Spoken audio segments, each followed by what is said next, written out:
All right, guys. What's the one thing you can do? Say you're on an appointment and the customer brings up a competitor, brings up the comp.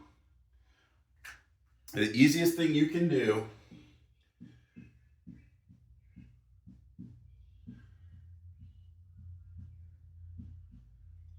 spread doubt. Very, very easy. You don't have to be negative. You don't have to say anything false. You can just ask very good questions about them and their process. What's nice about it is most of the time, this marker's like hard to get apart. Most of the time, your competition won't do a good job selling. They won't do a good job selling, so they won't have a good process. They probably don't have a training system. They don't have any system to sell their product, but they could be amazing at actually delivering it, but they can't articulate that, so it makes it easy for someone like me to spread doubt. For example, I own a small gutter company in Florida. Just started it, quickly growing. We're gonna do $1 million our first year. There's nothing to it. I'm literally doing it to prove a point. But I went out and I was on an estimate and I had another customer say, hey, do you know about XYZ company? And I was like, oh yeah, they're a pretty good company. I think they do good. I don't know why they don't have many good reviews. Don't know. Don't know why they don't have an address. No idea. I don't know why they didn't leave you with a written estimate. No idea. Don't know why they didn't measure or look at anything on the property. They just gave you the price somehow. They also didn't write it down or tell you what you're getting. But they have pretty good reviews. I mean, could they be better if they've been around so long? Shouldn't they have more reviews?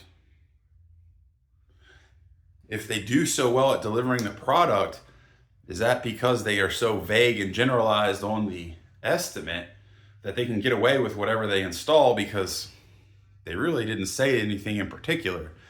So if I told you I was just gonna slap a gutter up there, if it was orange and had pinstripes and looked cool but didn't match your house and wasn't what you wanted, you really couldn't say no because we didn't really sign an agreement that specified any of that stuff. That's how I gently spread doubt. Very simple. Did they give you a business card? Did they give you anything? No.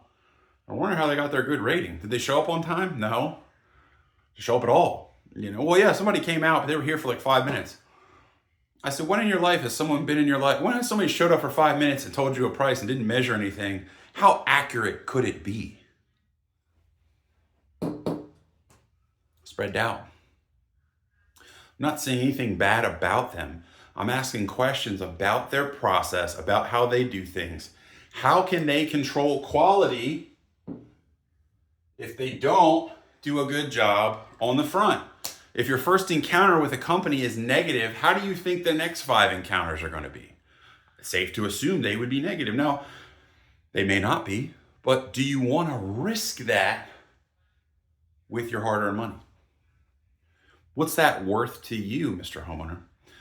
And needless to say, I got the job. But my point is, I didn't say anything bad about the competition. I think they're great. They just don't know what the fuck they're doing. They've been around for 30 years. And that's why I said they've been doing this for 30 years.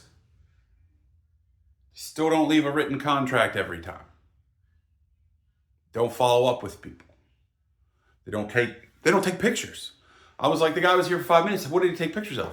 How does the foreman know what they're installing when he gets out here? Or do they just got to figure it out once they get here? And you're probably going to have a few guys that may not speak English.